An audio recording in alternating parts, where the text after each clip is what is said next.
Daredevil. Scrotal Recall is really funny. Scrotal, that's right. Yes. It's that's on my queue. I haven't started that one yet. Oh, cue it up.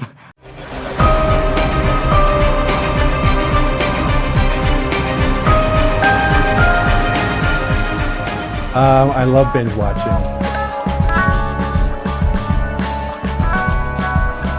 Yeah, I mean, I binge, and not just, look at the size of me, man. I'm a binger.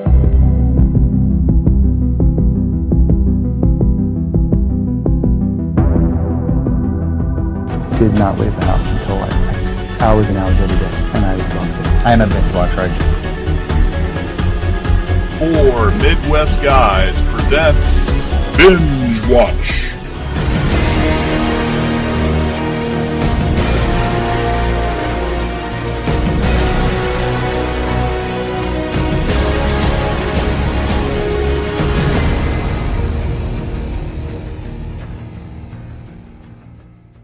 Hello, everybody, and welcome back to Four Midwest Guys presents Binge Watch. Today we'll be reviewing Luke Cage Season 1, and with me today to help me do that is my brother Aaron. Hey man, how's it going? And making his Binge Watch debut, Brian Eichenbauer. What's up, man? What's going on, guys? Not much, man. All right, so we're back in our series. Let's get right into Luke Cage so we can go watch Iron Fist. Some of us already started, apparently. Oh, I'm already nine episodes in, brother. Man, and it just came out at midnight, dude. That's ridiculous. Actually, it didn't even come out at midnight. It comes Really? out at like 3 or 4 in the morning, right? It was 4 in the morning because it has hit midnight West Coast. So it's not even 12 hours yet, and you've already seen 9 hours worth of a 13-hour series. Wow. All right, so let's just get through Luke Cage as fast as possible then. I'm just kidding. All right, so Luke Cage is the 4th Netflix Marvel comic book series. Again, 13 episodes like the rest. This one's set in Harlem, though. It kind of has like a Shaft feel, wouldn't you guys say? Oh, very much so. Kind of, but it's weird because it actually references like old kind of blaxploitation films, like at early on in the show. A little bit. And you actually, by the time you get to like midway through the season, there's like clear apparent parallels to certain scenes, which is funny because on the other end of the spectrum, they're kind of pinning Luke into like a moralist Superman corner, like because they're trying to, make him like a representative of the community and stuff. So you really have a weird contrast with that. Yeah, it's definitely a different. Every series has been different so far. At least in but they comparison. also kind of take place in different neighborhoods. Like with the upcoming Iron Fist, like that's more a Manhattan-esque sort of feel. With this, it's Harlem. Daredevil, you had Hell's Kitchen, and with Jessica Jones, it was a different kind of neighborhood that was kind of off Hell's Kitchen. Well, it was Hell's Kitchen. Was it still Hell's Kitchen? Jessica's still. Yeah. It was still Hell's Kitchen, but hers was Hell's Kitchen / suburbs because that's where her family grew up. That's the house they bought. Whatever, blah blah blah. Right. Yeah. So a little bit more on the outskirts, so to speak. All right. So let's move into Luke Cage himself here. He's Mike Coulter. Mike Coulter. Yeah. Thank you. He does a pretty good job overall. Oh, yeah. Oh, he does a fantastic job. He does a great job acting him. It's set up kind of different, though, than other Marvel series. This one, Luke kind of walks into the situation instead of the situation finding him. Yeah. I think when being about him even at first. Yeah, I think one of the main complaints you can have about the show is like it kind of feels almost like a prequel to the season. Yes. That it should have. Yes. Like everything, even by the time you get to the end of the season, it kind of feels like you really just haven't set up the scenario you wanted yet. And honestly, even with Luke, you kind of get that a little bit. Like, you have him still kind of developing and changing as a character, which, like, don't get me wrong, it's a bit of a coming into his own sort of thing, but you don't really get to see it, like, used real well. What threw me for a loop was the fact that this came after, like, we see this after Jessica Jones. Yeah, it didn't. At times, it almost seems like it should take place before. Oh, right? It's way before it. No, Jessica's it's after Jessica. I know, but you could, when you're watching it, you're like, this has to be before it. With the flashbacks, yeah, because the base of the whole show feels then like it never references anything that happens in Jessica Jones outside of the Rosario Dawson character. And that was my biggest pet peeve about this, because Luke Cage was in Jessica Jones. Always dies in it. You would have thought that at least say something. That he would at least said something about her. But instead, he has a completely different girlfriend, and then Rosario Dawson's in it. And they introduced the Misty Stone character, yeah. I don't know, and it's interesting because Rosario Dawson is kind of the reason it takes place after. She's the only reason Yeah. honestly. Because she's the only one that actually references, like, ninjas in, like, fucking hospitals and, like, oh, yeah, he almost died from a brain hemorrhage sort of thing. And, yeah. Like, and that's the only reason. She's the connection between them, all the Defenders series. But yeah, like, to your point, it really does seem like it almost takes place beforehand, if not for that fact. Yes. And once again, it does feel like a prequel sort of thing. Mm-hmm. And I feel like it's interesting character-wise because I feel like kind of like the set in Harlem, kind of the black neighborhood thing, like it plays to the episode and it gives it like certain strengths, but it also kind of holds it back in spots because it really is a character they really are trying to make so much more moral than they are like any of the other like Daredevil or Jessica Jones that are more flawed characters. Well, it definitely establishes him as the reluctant hero. There's no doubt about that. Yeah, right from the get-go. If he finds help through Pops. And if Pops doesn't die, I don't think he ever steps up to the plate. Yeah, essentially, like, you just see him just kind of sweeping. Yeah, I mean, it's kind of like a mini hero's journey.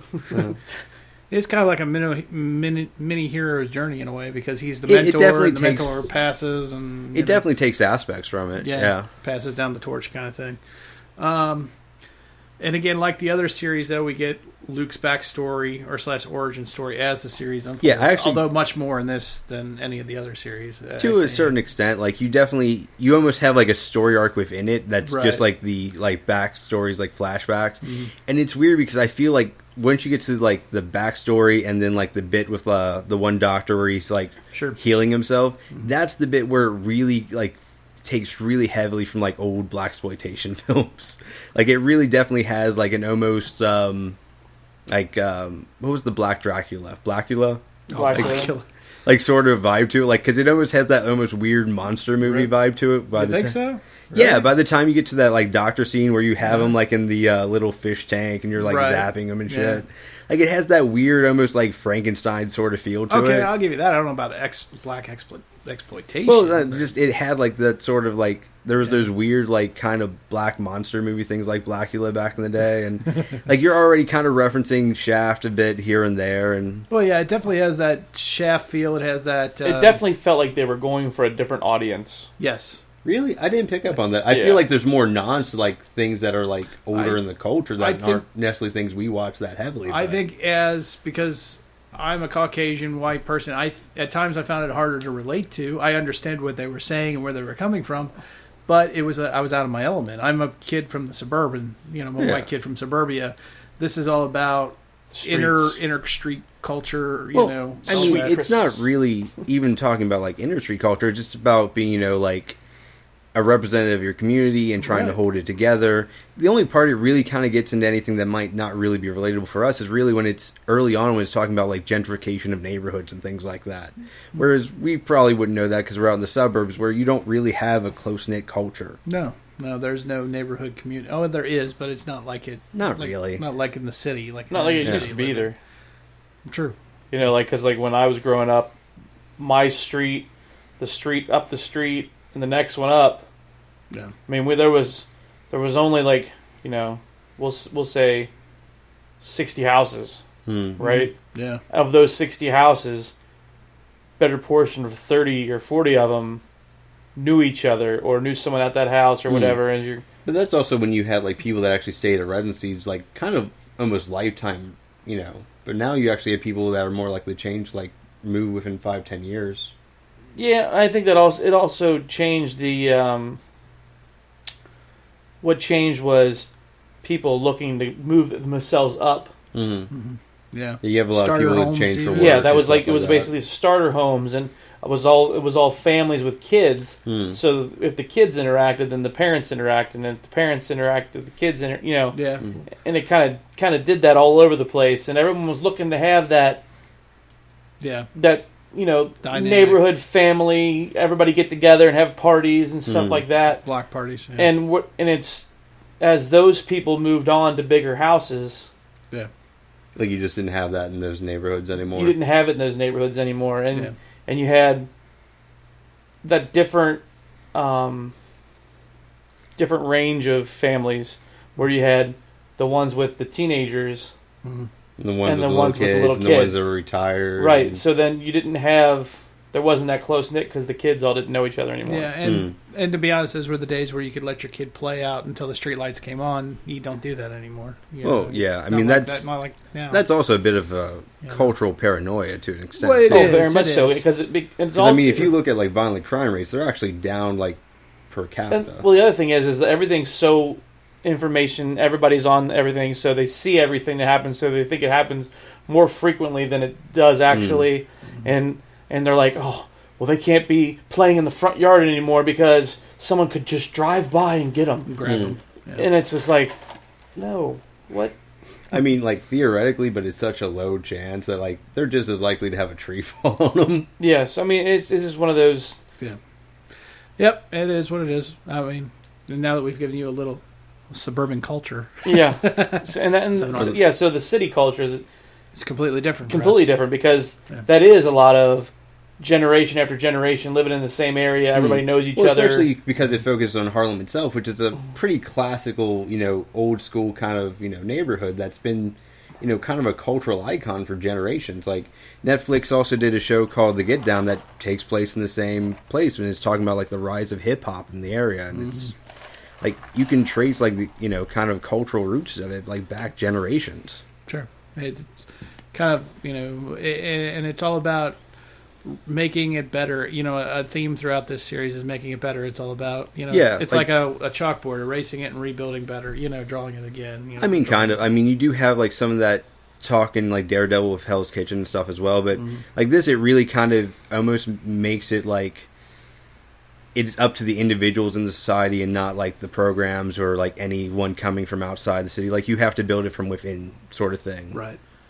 Which definitely is kind of an interesting concept to throw in there, and it's definitely something you see here that you don't get like in like kind of the other Netflix series to the same extent. No, like it not really even is close. like you have like saving your village sort of thing. I mean, Hell's Kitchen, Daredevil is where he is the only one that gets even any close to that. Yeah, kind of and that's deal. only really with just the conflict with with Fisk. Yeah. Yeah.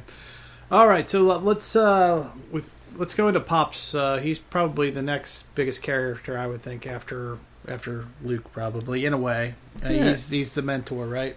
Like he definitely plays a role. I'm not sure if I'd put him as the second. Well, I think he's important. Yeah, oh Very yeah, important. I would I agree wouldn't with even that. put him as a mentor. You don't think so? Oh, I do. I saw him as kind of like an unofficial It's- leader in the community. Like in terms of the community, definitely, and in terms of Luke Cage, a little bit. But it's weird because it doesn't seem like he's actually been hanging out with Pops for that long. Exactly. It just But seems yeah, like it seems like he got along well with him and he respected him. right. And he definitely had that kind of mentor sort of thing, but it just wasn't developed for a long period Right, of exactly. time. It felt like it was really fast. Like you have Yeah, there was a lot more of a rapport there than you would think for the amount of time he was there, which might Correct. be, 2 to 3 months? That's exactly what it felt like. It was like, wow, you were there 2 or 3 months, and you felt I think he'd been there a while though before the series started. At that point, He'd been It's there hard to say at because least like you 6 don't months. know what the That's how timeline I is viewed it. between Jessica Jones and this. Yeah, I know. I viewed it. He'd been there at least 6 months. The way they were interacting. I and don't know. It talking. kind of, well, once again, going to like the timeline seems kind of off. It seems like he was there before the Jessica Jones timeline and then went back, but I don't know how that worked out. yeah. Because what Because he went there like with his wife before she died, right? I thought so, but it was really weird because like in Jessica Jones he owned the bar. Yeah. In this one he didn't own the bar.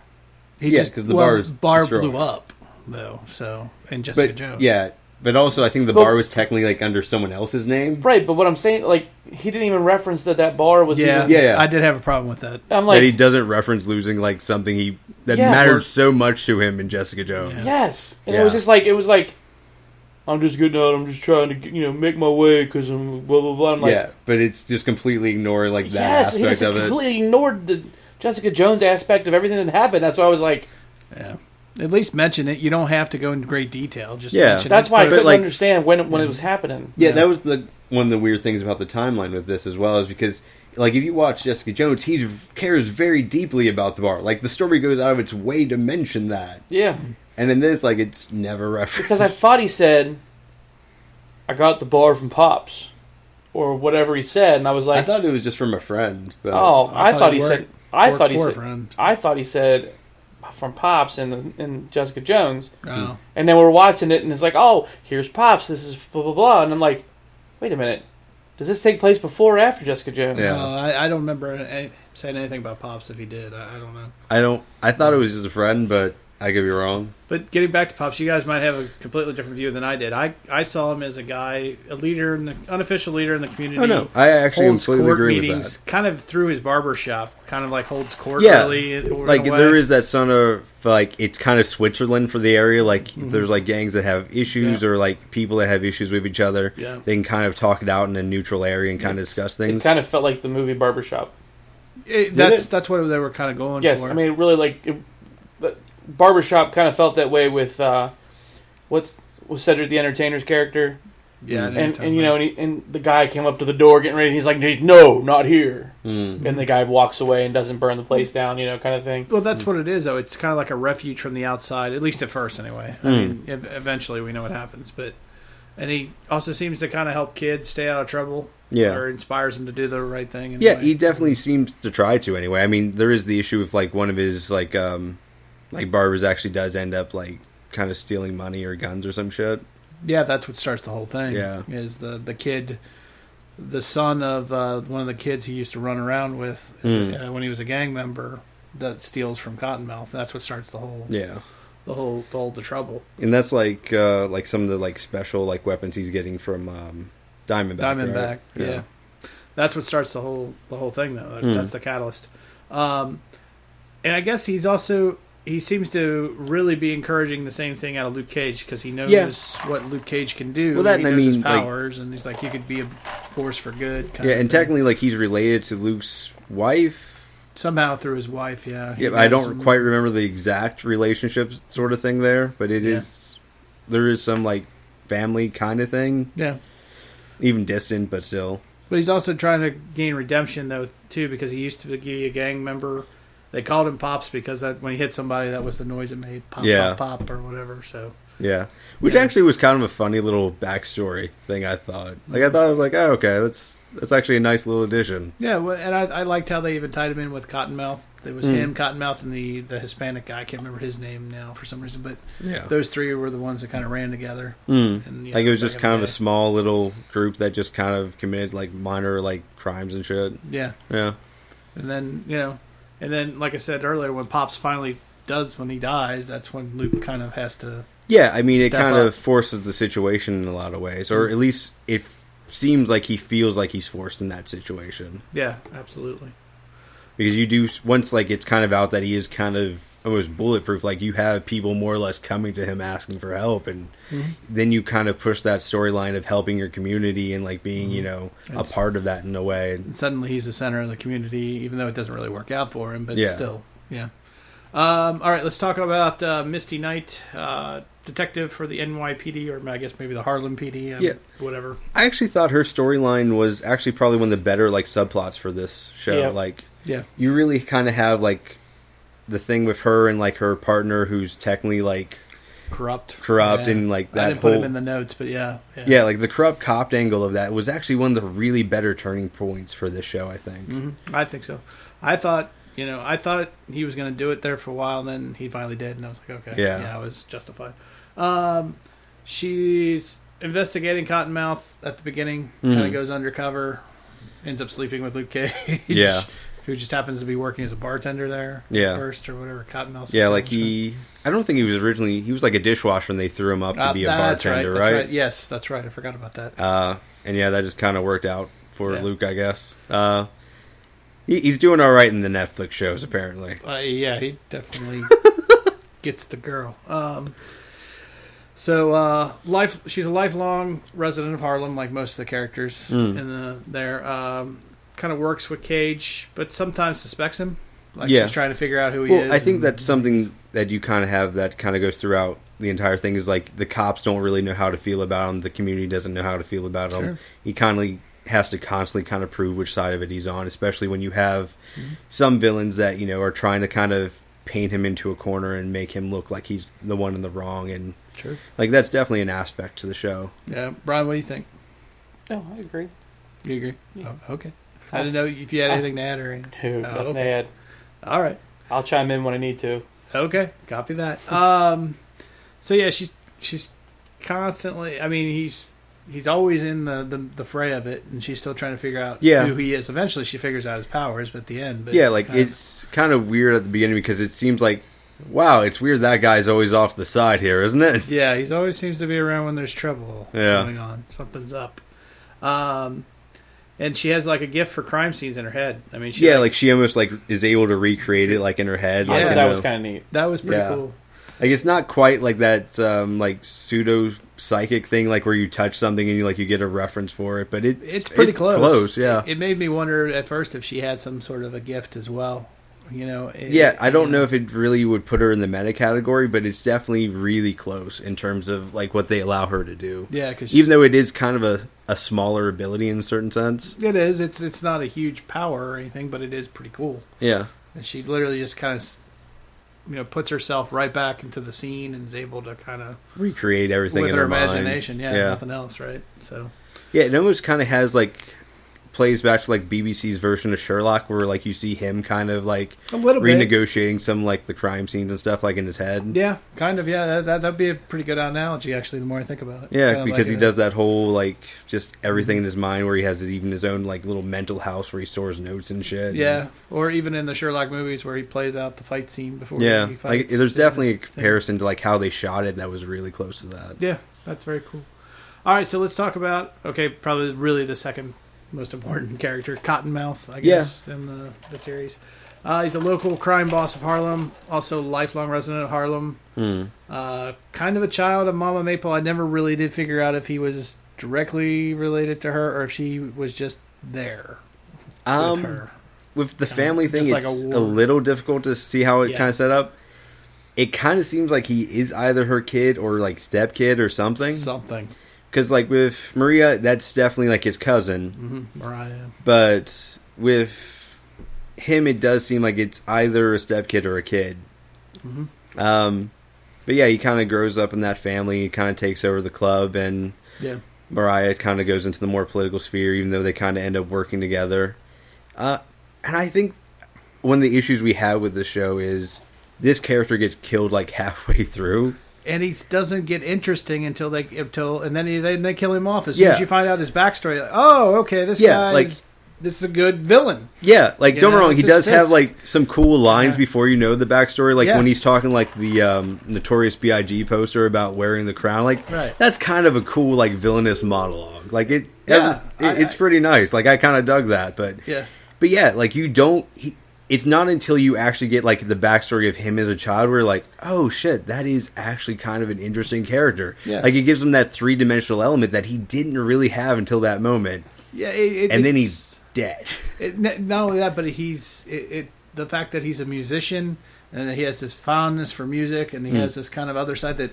Kind of the softer side to the more... Well, not just that, but that's the side he actually preferred. Like, that's the side he wanted to pursue, and it's just like the society, or like the situation he was in, forced him to what he was. Become the man he was. Brian, what do you think? Yeah, I mean, I really liked this character once we got developed. Yeah. Like, the whole first part, and then you're like... Yeah, he's really one-dimensional for the first like, few oh my episodes. God, this is so bad, blah, blah, blah. And then you're like, oh, okay. Yeah. Okay, yeah. And then you're like, oh, now he's dead. Yeah, well, that was stupid. Why did you even tell me that? Why do I even care now? Yeah. Like, and it's just one of those things, like, it's at that moment you're like, oh no, actually, like, you start liking him as a character, and he's actually three-dimensional, and he's interesting, and it's like, and then you kill him off, but it doesn't really make Mariah, like, a more interesting character because of it. It just makes her seem nuts. She never develops fully into the villain that you think that she's going to develop into. Yeah. And I think that's kind of the issue you have, because even by the time you're at the end of, like, Luke Cage, like, Mariah still seems like she's still developing. Like, she still isn't quite the villain that this show wants her to be. No. Like, it's almost wanting her to be, like, Luke Cage's, like main nemesis in a sort of way, from, like, a political, like, crafting sort of sense, even though she relies on everyone else throughout the entire season. Yeah, and just to finish off Cottonmouth real quick, he's the owner of that nightclub, and he kind of values that, maybe because of his musical career, or maybe not, but it's a status symbol in Harlem to him. Yeah, for him it's the symbol, like his, Mabel, kind of made and established, and it was kind of a remnant of kind of maybe one of the more legal sides of it, or something. It's like a connection to like his side he actually has interest in. Oh, yeah. Like you see him actually analyze the musicians like he has performed and actually like admires in certain ways. Oh, sure. He's like, listen to that. You know, Yeah. that person saying, you know, that music, it touches. Yeah, like to him. it is actually something that allows him to, you know, kind of enjoy that aspect of himself while still, you know, being in the situation he's in, trying to, you know. And he's not he's definitely the villain, but he's not completely bad. Like, he's upset enough to kill the person who killed Pops. Yeah. You know, when he gets killed. Yeah, like he finds still out. has like some sense of honor and like a code. He has a code, and you know he does. I think he does legitimately feel bad that Pops is dead. Yeah. I mean, you know, because they used to be friends and they used to run around together. Or Yeah, whatever. he definitely seems upset about it. Like he's willing to pay for his funeral. Like you have a scene between him and Luke where they're arguing at, you know, or like both giving monologues at Pop's funeral, Yeah. trying to, you know, sway the community to their side to a certain extent. Because he doesn't view himself as that much of a villain. He just No, that's just this, you know, system he was raised in. because it seems to me he doesn't want to change Harlem. He just wants to be the man from it, or Yeah. and in it, kind of. Yeah, sort of. there's actually a pretty good argument about that. Like, he really definitely just he is fine with the way Harlem is, and he just wants to be, you know, on the top of that. Yeah. Whereas Luke is definitely a character that's wanting to change Harlem. Yeah, he wants to change Harlem the right way. Yeah. Yeah, they're both wanting to change it to be better. Mm-hmm. They're just going about it two different directions. Much like Daredevil and Fisk, really, when you think Yeah, about it it. It's is just a actually a completely similar different way parallel. of telling the story. Yep. Yeah. One's bashing the heads and the other one's trying to do the... Yeah, the right way. Yep. All right, so we've kind of already touched on it a little bit. Let's go into Mariah Dillard.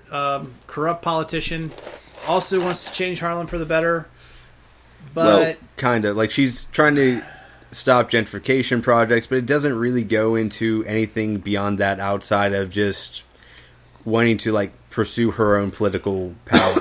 But it almost seems like that's, like, a way of, like, forwarding her own self politically more than it is something she actually cares about. It's definitely... she obviously wants, number one, she wants to do it using Cottonmouth's blood money, number one. Obviously not the right way to do it. But also, like you said, you know, she wants the prestige of the one. Yeah, it's like a being status to thing. do it. Right, Yeah. exactly. She wants to be seen. The one leading Yeah. Harlem to a bigger, better world, whatever. You know. But yeah, like, it doesn't... She wants to be the Oprah Winfrey of Harlem. Now that's actually, yeah, kind of. I never really thought about it like that. There's a car for you and a car for you. Everyone gets a car. Kind I of, didn't yeah. really pick up on that. I don't know. It's kind of a little bit. I know where he's coming from. She was sexually abused by Cottonmouth's dad. I Yeah, guess. it shows a little bit of that in the flashback sort Yeah. of thing. And then Mama Mabel, actually, when he betrays Mama Mabel, she makes her shoot him, which is interesting. Yeah. And the fact that Cottonmouth doesn't seek revenge is even more interesting on her for it. Well, it could be just he kind of understood and that was the situation. Like, it's one of those things, like, you kind of cross the family in a certain way, then you're getting taken out, and yeah. he had to do it to a couple people himself, so... I guess. I don't know. You know, he killed... I don't know. You're probably right, Aaron. It's just... I don't know. It was just kind of a shock to me that he, you know... Well, either that or Yeah. maybe he wasn't just that fond of himself, so... It could be. Maybe he was a crappy dad, too. But he seemed like he was always pursuing his son to be better, to pursue his musical career. Yeah, he definitely pushed him in, you know, a direction he would have preferred. Right. Yeah. So even though he was just, you know, pedophile and an asshole and Yeah. everything else. But so towards the end of the series, Shades brings out that mean streak in her, though, where she kind of goes she is crazy. definitely manipulative. And I think that's kind of her key ability here, is that she's really good from kind of manipulating people, kind of trying to make her look better or in the best light sort of thing. But you never really see that taken to a place where it really seems that threatening, outside of just she is also part of what turns, you know, Harlem and, you know, the police against Cage. Yeah. Which is definitely kind of the thing, because you kind of paint Cage in a corner where he has, you know, he's super strong, he's almost invincible, and yet throughout most of the series he can't really use it. Not effectively, no. Like, I it's mean, almost one of those things, like, if he did, he'd actually be painting himself in the corner. He'd be justifying those, you know, allegations against him. yeah. So it's almost like trapping him, like, in a sort of political Yeah, kind of net. She's a pro at it, right? She's Yeah. a corrupt politician, career politician. So, I mean, in that way, it's kind of effective, but I think Well, there's limits to it. but when I'm referring to her mean streak, I mean I'm talking about her violence. Because when she unleashes and kills Cottonmouth. I mean, just, Pretty violently, just taking that mic stand and just bashing his head in. Yeah, but she throws him out the window and then goes down and finishes him off with the mic stand. Most people might stop at pushing him out the window. No, maybe.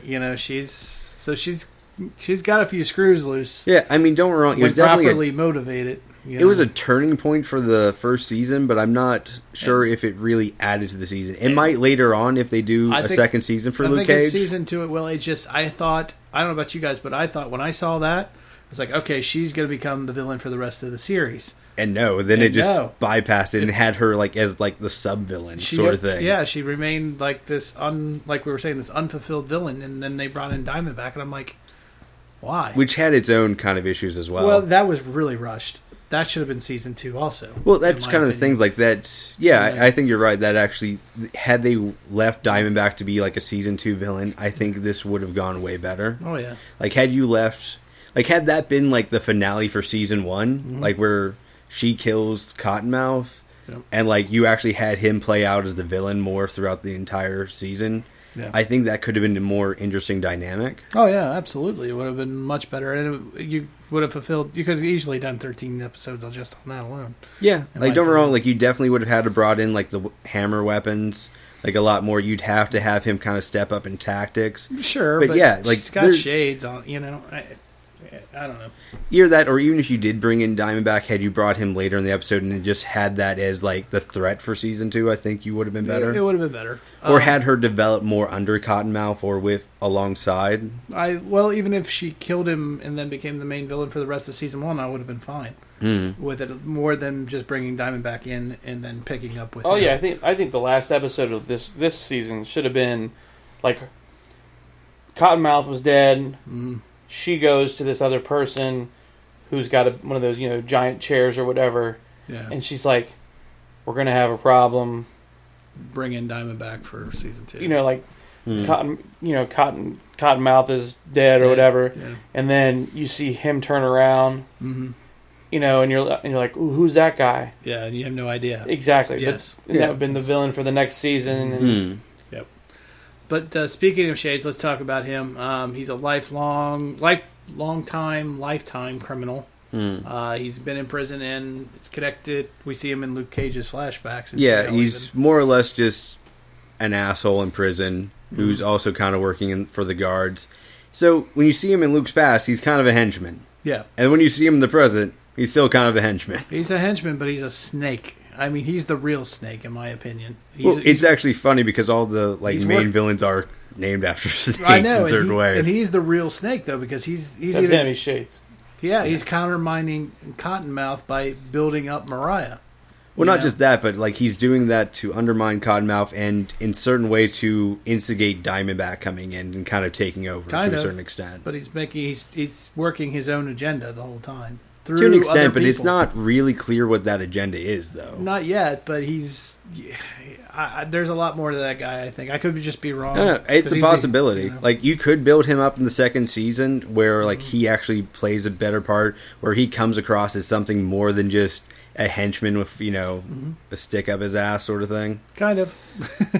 but hopefully not. I mean, hopefully they make him more at the snake, because I think he does a good job at it. I think you could play him up to be better, but I mean, if you look at what he is in this season, he really just is, he definitely has his own agenda. You're not quite sure where that stands, and he never moves beyond being a henchman. No, but he's working. He's the perfect second in command. Kind of I think he wants to be a kingmaker. He's just not quite there. Yeah, he's close though. He's working on it with Mariah. Yeah. By the end of the series, I think he's. I mean, originally he's sent there by Diamond Head to watch over Cottonmouth's operation, and then, like I said, then he goes around and starts building up Mariah. I don't know. To me, that's just. Yeah, it definitely seems like he's really undermined Cottonmouth and Diamond. Back. Yeah. Yeah, did I say Diamond? Yeah, I even wrote Diamond Head. Sorry. Diamondback, even. So, yeah. But yeah, I Diamond mean, Heads in Hawaii, I think. Yeah, it is. But he's even undermining him by building up Mariah. That's probably not part of his plan. I think not really up until around the end where it looks like that's not going to work out for him in terms of a long-term prospect. Right. But also in his defense, Diamondback clearly is just fucking insane. Yeah, we'll get He is to- a character. We'll finish him up here in a minute. But Yeah. all right, let's move on to Claire. She's still the same as she was before. Well, at least in this one, she has a little bit more of a This role. is like the biggest role she has in him, though. Yeah. Still Iron Fist. Well, Is it more an Iron Fist, really? yeah, All right. I could see that, and I see her. But it was almost like they redid her role from Daredevil season 1 to me in this. It one. is very close in the love interest aspect. Yeah. Because she ends up in Harlem after Daredevil season 2. She loses her job, starts to live with her mom, and says she wants to work with heroes. Yeah. Gets Like, it almost involved ends with up, Luke like, in her head, Cage. like, well, that could be a fun thing to do, or it's, Yeah. like it's somewhat of a calling, or it's just she finds it interesting, or something. And I like don't with know. Daredevil, she becomes the love interest. The only difference this time is she remains the love interest instead of Yeah. pulling away from. Yeah, like, this time she kind of accepts, it's like, oh, well, he's invincible, he can't get that hurt. Outside of the time you have to save his life, like, Right. twice. And she does really help him through his past and through working through the jail scene and Yeah. the medical aspect of, Oh, yeah, you especially with definitely... the Judas bullet and whatnot. Yeah. So Speaking of the Judas bullet, do you think that was underused throughout this thing? Yeah. Like, because they only use it, like, what, twice? 3 times? 2 or 3 times. Yeah. Or they shot. Well, they shoot at him a couple times with it inside the building, and that one building scene. But yeah, it's obviously it's not cheap though. Yeah. So, Like, don't get me wrong, they use. built in a reason for why it's not used too often. It just feels like it could have been a better used, like, part of the show. Yeah, it could have. But it was just a plot point mover. They finally found his kryptonite essentially. I mean, it was a way to make him mortal again, I think anyway. Yeah, I mean, up until this point, he was, the dude that was bulletproof. So Right. you kind of take that aspect away, and then he's just like any other guy on the street, except super fucking strong. Pretty much. All right, so let's talk about Diamondback real quick. Again, shows up really just in the last third part of the series. Yeah, I if think had you to have split him it in, up. what, 3 or 4 episodes? Yeah. My opinion, he's probably the worst villain we've had thus far. Yeah, on the because Netflix he's not, shows? Yeah. There's And no, I would say he's even less. I mean, he's even worse than Cottonmouth. well, that's because they had Yeah, no time to build because him they up. don't build him up in the same way. No. That and, like, all the things about he's loose, like, half-brother Half-brother. is, like... Yeah. And it's this weird rush, sort of, why did you have to go all the way home to a church to remember that? Yeah, like it was like a repressed memory. Or Yeah, something. like... It was just strange that he's he's their father's illegitimate son or bastard child. Yeah. Resents Cage, sets up Cage for being the good Even though son. they apparently played football in high school or something. Yeah, like they were brothers at one point and then they weren't. Yeah, Yeah. It was very, very rushed to me. Yeah, like, not only is this weird, like, rushing for, like, Diamondback as a character, it also just really warps, like, the perception of time and, like, who Luke Cage is as a character. Yeah. Where it seems really off and just kind of forced. Yeah. And then you have, like, the fight scene at the end where he has, like, the hammer tech suit, which is, like, it should be kind of cool, but it just feels, like, really anticlimactic. It felt so stupid. Yeah, like, you know what it almost reminds me of? Is, like, the fight scene in, like, Meteor Man. Yeah, kind of. It's really... Yeah. Like, where there's just Yet fighting on the another street. Black superhero. Well, I don't know, like, that's just what it reminds me of, like... No, it's just- I agree because I was going to say it kind of reminded me of the very end of that Spider-Man movie with the rhino suit, Oh, yeah. where it's kind of like, well, that could be cool, and then it happens, you're like, well, that's stupid. Yeah. well, No, I kind of see where you're going with that. Like, the Rhino thing, didn't they do that for Amazing Spider-Man 2? Yeah, Yeah, that was stupid. yeah, and you see him, and you're like, ooh, this could be cool, like to have the rhino like Be that's like a kind- mech sort yes. of thing. I'm like, well, this is kind of cool, and then you watch him, and he's like, then he does the whole like, strut his foot to get going faster. I'm like, oh, this is fucking retarded. Yeah. yeah. And that's what I felt like with this. It was like, Yeah, then Well, it I was feel just like one of the issues with it is the outfit Diamondback wears itself. Because it almost looks like boxing gear, right? yes, Yes. Like, that's more or less it, but like... And it's just a fight scene. It's like Rocky 5 or something. Yeah. A street fight. Yep. In the middle of the street. And it's just like you don't have any emotional payout for it though. Well, yeah, like it should if it was done like really well. If that had been Cottonmouth, it would have been better. If you take Diamondback out, but Cottonmouth, I don't know. I don't feel like Cottonmouth would have wanted to fight someone in the street though. Maybe I not. feel like he'd been more classy about it. But at least you would have felt something because he'd been the bad guy the whole time. Yeah, but like with Diamondback, you never really have any opinion of him as a character. Like you said, he's just fucking crazy. Yeah, that's all there is to it. Like, don't get me wrong. Is it cool when he goes on a killing spree to like the other like mobsters in the area? Yeah, kind of. Yeah, but at the same time, like it doesn't really get you behind the character, or you don't really kind of get into him. Like they just kind of establish his badassness. That's it's kind of what it is. It's just like it's kind of a just quick writing tip to be like, oh, look how badass this dude is. Yeah, like he's killing his own people because he's that crazy. Now you take something like that and stretch it across the season, build up his personality, show more of his backstory, show him being more manipulative along with the violence and craziness, then you'd have something like better. actually putting like it clearly shows him as being a smart guy, but it never really shows that like in a long-term planning sense. No. But at the same time, like the actual kind of end scene for Luke Cage where like it actually has the one doctor that's like trying to recreate the one serum thing, like that could be kind of a cool setup for season 2. Oh yeah, I think he'll be back. I think you might see him in Defenders too. I could be wrong, but like, and to be honest, like without the stupid boxing gear, that might look cooler because the actor that plays him actually does a good job. Yeah, like he actually does seem like he does a really good job with that character. I mean, they put it. He's not used a lot, but what they used of him, I liked. Yeah, like some of his monologues are actually pretty fucking cool. Yeah, in fact, somebody's not even in the notes. I think was it Cynthia, the girl from the prison, who's his psych eval for Luke Cage. I don't remember. You don't remember her? We'll go with her. While he's in prison, she helps him out because he's being used while in prison to do the fight scenes and stuff like that. Okay. And he has to go to like these group oh, sessions. Yeah, that's the same character that plays like the wife. Yeah, he becomes her wife eventually. But still, that was pretty dynamic, and you learn more about that. Oh yeah, I thought that was a very interesting setup. And she's kind of an interesting character. I forgot to put her in the notes till just now. I don't know why she just popped in my head, but no, like as a character, I think, and definitely as a character that plays such a large role for Luke Cage. And I mean, you go back to Jessica Jones, and that loss definitely played a large part in like kind of his character development there. And and even in this, you do see that as well. Yeah, in fact, I think I like that character a lot. Oh yeah.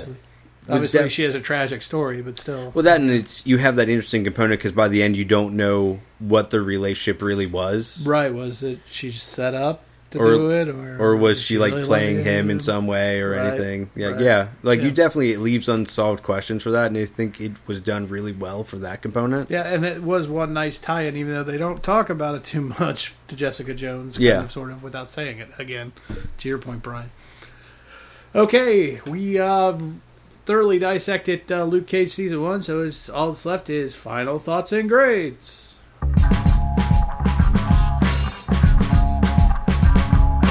All right, Brian, your final thought and grade for Luke Cage. I'm going to give it a C+. Okay.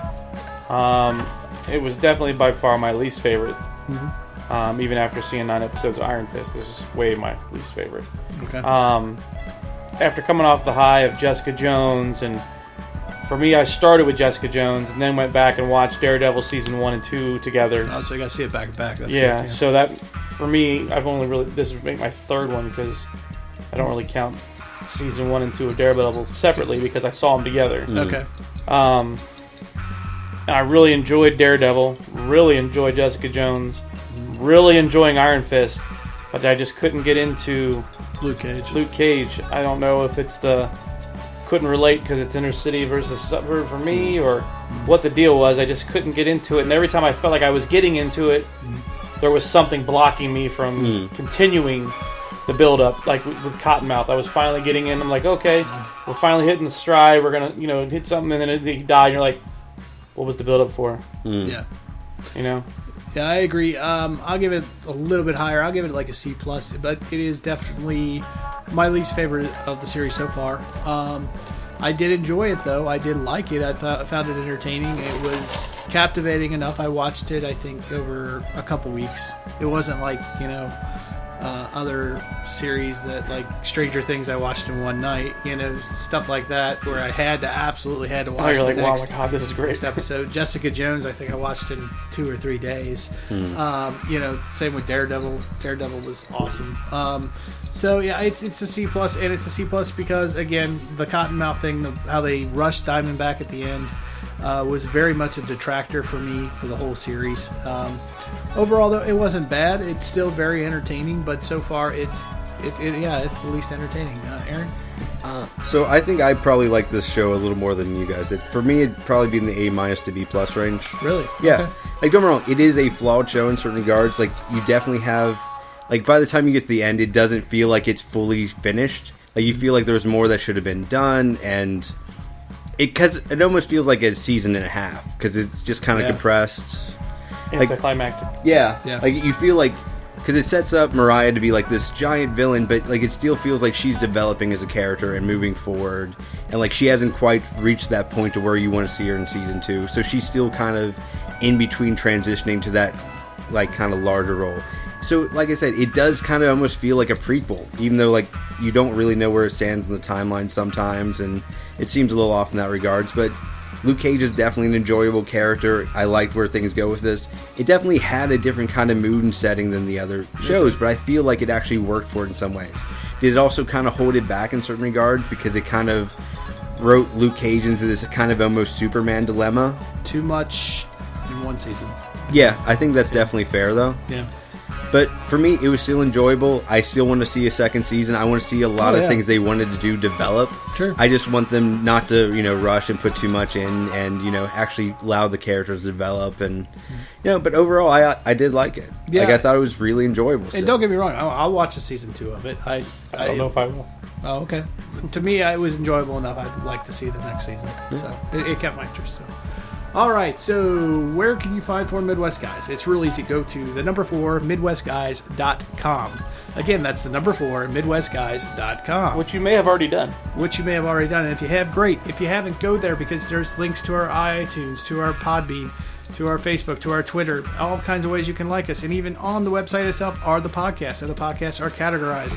If you just like watching Binge Watch, or listening to Binge Watch, I should say, then you just click Binge Watch. If you liked our Star Wars Rebels Recon, or Rebels, I almost went to the old title, Star Wars Rebels HQ, you click that. If you want to just listen to Marvel DC Kings, you click Marvel DC Kings as well. Our miniseries, it's all categorized. Or you can just listen to them in chronological order. Either way, you go to the number 4 MidwestGuys.com. Catch us there, reach out to us. You can even comment on each individual podcast there. There's a way to contact us via email under the contact us. You literally just type in a message to us and it sends it to us on our email. So plenty of ways to reach us, plenty of ways to follow us, like, and subscribe. So please reach out again to the number 4 MidwestGuys.com. Again, that's the number 4 MidwestGuys.com or the number 4 MidwestGuys.com. All right, Aaron. Excuse me, Aaron. Thank you for joining us, sir. Yeah, not a problem. And Brian, thanks for joining us. Thanks for having me, man. Absolutely. And this is B. Willie saying we will catch you next time. Sweet Christmas.